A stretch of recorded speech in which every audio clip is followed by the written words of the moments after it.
If you are planning to work or study abroad, then I have 7 tips for you. Over a period of 10 years, I moved to the UK, France, Slovenia, and Finland. I am not a study abroad expert or a guru, but I simply learned those lessons because I've been through that path.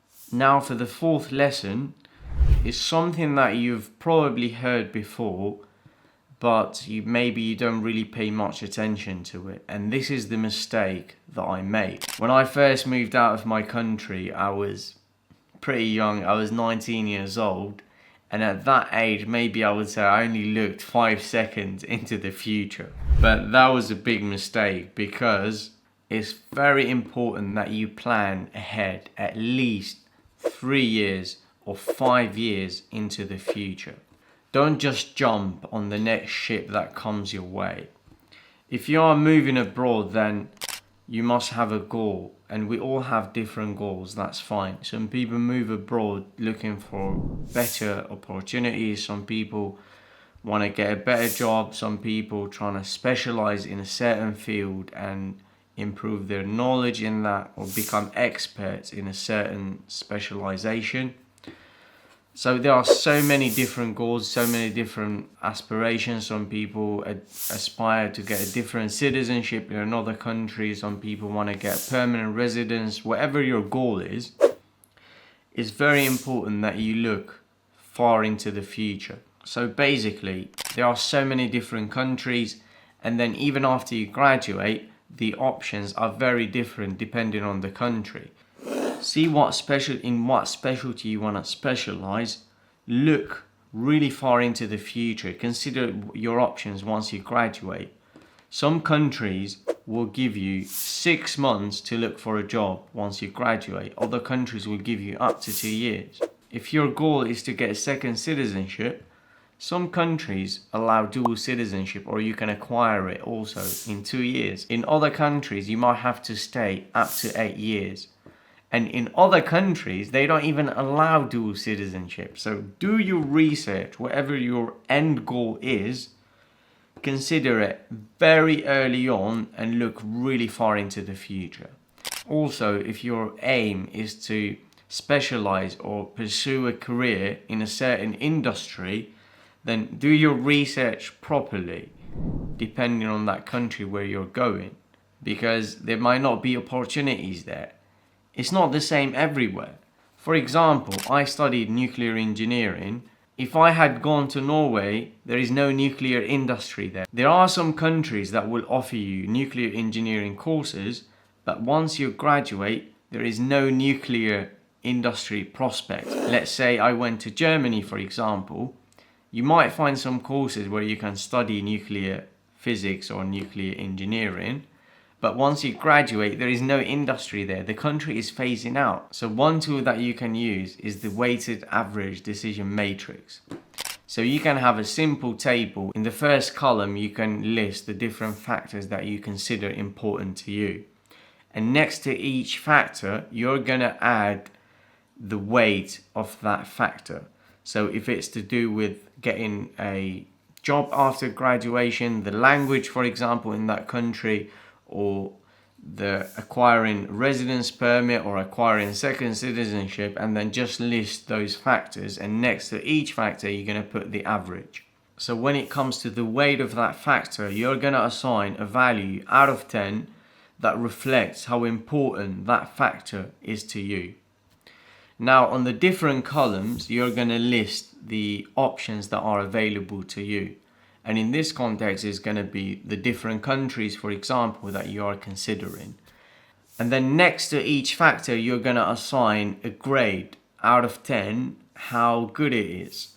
Let's say if a certain country is going to offer you 6 months after graduation and another country will give you up to 2 years, then that country that's giving you up to 2 years to get a job, you can give it a grade of 10, while that one that's giving you 6 months, you can give it a grade of 5, or so on. And then you basically grade each single factor, and then at the end you weigh every factor against the grade, and then you come up with a total, and whatever choice that's going to give you the maximum amount of points, then that's going to be your most rational or reasonable option that you can choose in a rational way. So don't just jump based on an emotion, or like because you've seen that that country looks nice in a certain movie or in a certain series, and you're like, okay, it looks cool, let me go there. So that's why I advise you, because I do have friends, for example, who came to study in Finland. They graduated and it has been 2 years, and yet they still haven't secured a job. So it all depends, as I mentioned, on all those different factors. Consider the language, the job prospects, the industry, the culture, and so on. I do understand that things might not work out according to your plan. It's very normal, very natural. Things might diverge, you might take a different path, but at least you have a plan, and that is very important. Okay, for the fifth advice, I'm gonna say respect the local culture and understand the differences. There are certain things that might be considered normal in your local culture, for example, in some other country, but in another country they might be taken as offensive or rude, and that's what you should be aware of. So it's very, very important to research the customs of the culture where you are moving and make sure that you respect those. For instance, in the UK, it was very normal that you call the professor by their first names, because they think that could eliminate that barrier between the professor and the student, facilitate the communication, and foster that learning culture. But in France, if you call your professor by their first name, that can be very disrespectful.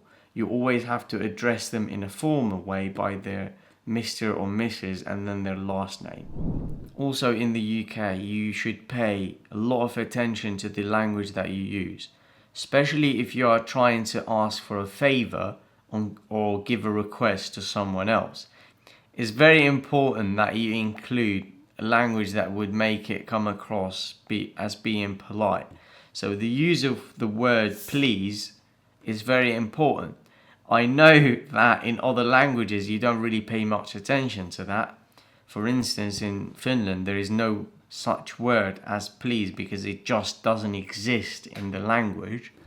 But then if you go to the UK and you start giving orders, that might come across as being rude. I remember in one of my part-time jobs in the UK, I was working as a cashier at the till in a clothing store. And then you have customers like come into the till, like bring in the item, you scan it, and then they pay for it, you give them change and receipt. And they say thank you, and then they go on.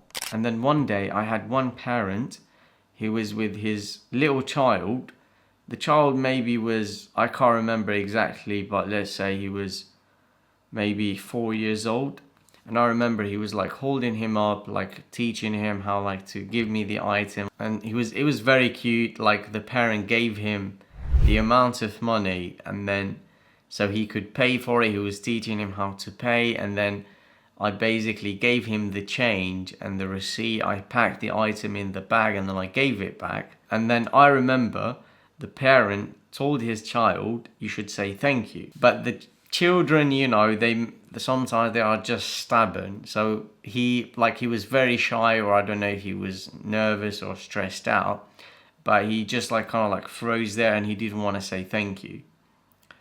And the parent literally wouldn't move because he was trying to teach his child a lesson. He said, you have to say thank you, otherwise we're not going anywhere. And I remember like looking at that and I was like, it's totally fine, you don't have to worry about it. But he was like, no, he has to learn to say thank you. And then the child was being stubborn. He started crying, which was obviously not very nice to see. And like I was really saying like, it's totally fine, don't worry about it. But the parent was still emphasizing that it was a very important lesson. And then I remember he lifted up his child, he put him on the counter and he said, we're not going anywhere, we're not gonna do anything today, you're not gonna play any of your games unless you say thank you here. And it took some time, but actually the child eventually said thank you. And this whole experience made me reflect on the importance of using certain words in those cultures. So the use of please, thank you, and sorry are very important, are embedded in that language to show politeness to the other person. And I think you should also respect that and also reflect it in your language so you don't come across as being rude. Another example also that you might not be very familiar with, in the UK, when you are speaking in English, and let's say there are 3 people and you are one of them, and let's say there's one guy next to you and then another person in front of you, and then you're trying to talk to this person, but then you refer to this person next to you. It's very, very important that you refer to them by their name and not use any pronoun saying him or her or whatever, because that is considered rude. If, let's say, Pablo is right next to me and I am talking to someone and then I don't know the answer, I wouldn't say, okay, ask him. No, that is very rude. You have to refer to them by their name. So you have to say, ask Pablo. And that's something that I also learned the hard way. Pay close attention to these subtle differences so you don't disrespect anyone. You are being respectful to everyone. So this is my advice to you. Try and do your research properly before moving to that country and try to understand the culture of that country. Don't just expect that things just work out in the same way as your country, because that's a very big mistake.